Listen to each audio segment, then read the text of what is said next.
Bienvenue. Bienvenue. Entrez. Entrez. Alors voilà, nous sommes confinés à la maison depuis mardi 17 mars. Et depuis ce temps-là, eh bien, très peu de déplacements, l'école à la maison, et puis on fait aussi très attention aux gestes barrières pour se protéger et protéger les autres. Évidemment, le but étant de freiner l'épidémie. Alors Pauline, est-ce que tu sais pourquoi tu ne vas plus à l'école? Parce que c'est à cause du coronavirus. Très bien, c'est à cause du coronavirus. Et alors, qu'est-ce qu'on doit faire? On doit faire attention à quoi? Je sais pas. Tu sais plus? Quand on tousse, comment on fait quand on tousse? On tousse dans le coude. Tu veux nous montrer?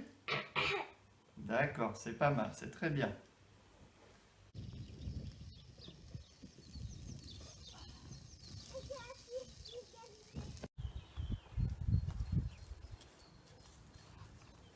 Alors le temple de Bruay est fermé depuis le 13 mars.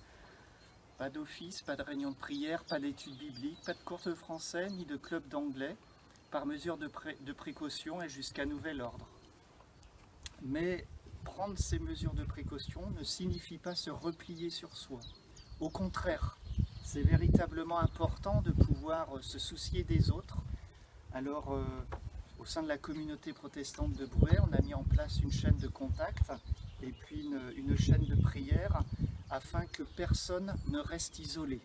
Et c'est vraiment important que chacun puisse être connecté aux autres, rester connecté, rester proche des autres. Comment cette situation va-t-elle évoluer? Quel sera l'impact sur l'économie de notre pays? De quelle manière ça va impacter aussi mon quotidien pour demain? Autant de questions qui peuvent me préoccuper, autant de questions qui peuvent peut-être m'angoisser. Et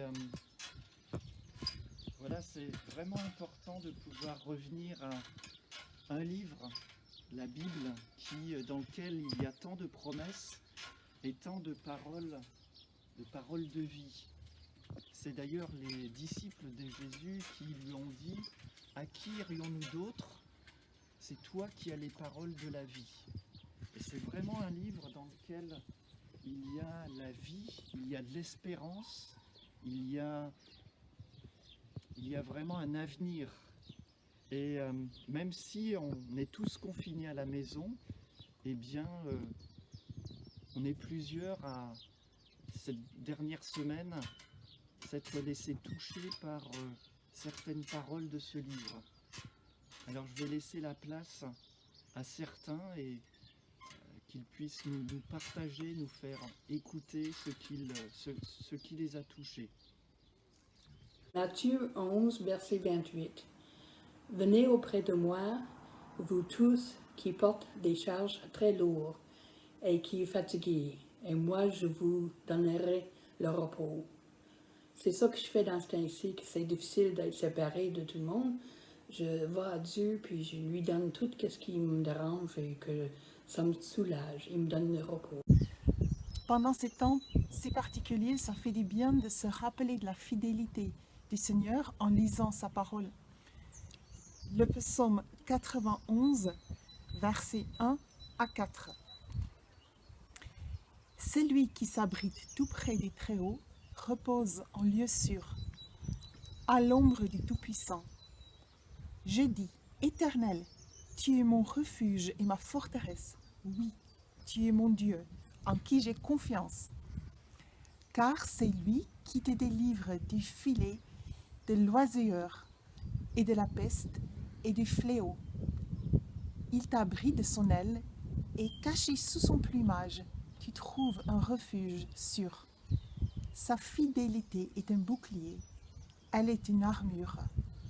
Alors cette image du Dieu qui nous cache sous son plumage, ça me rappelle qu'il faut, comme Pauline est là sur mes genoux, rester tout près du Seigneur dans ces temps. Que votre amour soit sincère. Attachez-vous de toutes vos forces au bien, notamment en ce qui concerne l'amour fraternel, soyez pleines d'affection les unes pour les autres. L'estime mutuelle, soyez le premier à la manifester.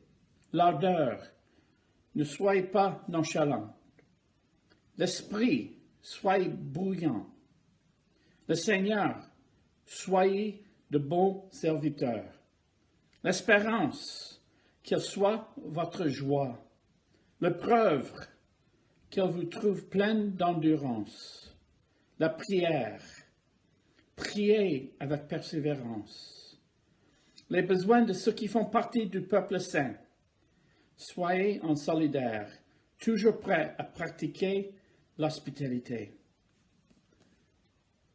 Quel défi pour moi, quel défi pour chacun de nous de faire ces choses que l'apôtre Paul nous a demandé de faire. Et ma prière pour chacun de vous, c'est que vous pouvez pratiquer, mettre en pratique ces versets de Romains 12. Jean 14, verset 27. Je vous laisse la paix, je vous donne ma paix. Je ne vous la donne pas comme le monde donne. Que votre cœur ne se trouble pas et ne se laisse pas effrayer. Amen. Alors si pour toi aussi, il y a un verset de la Bible qui t'a particulièrement encouragé cette dernière semaine, eh bien tu peux la partager avec nous et l'envoyer à l'adresse mail qui figure sur l'écran. Voilà, bon courage à tous.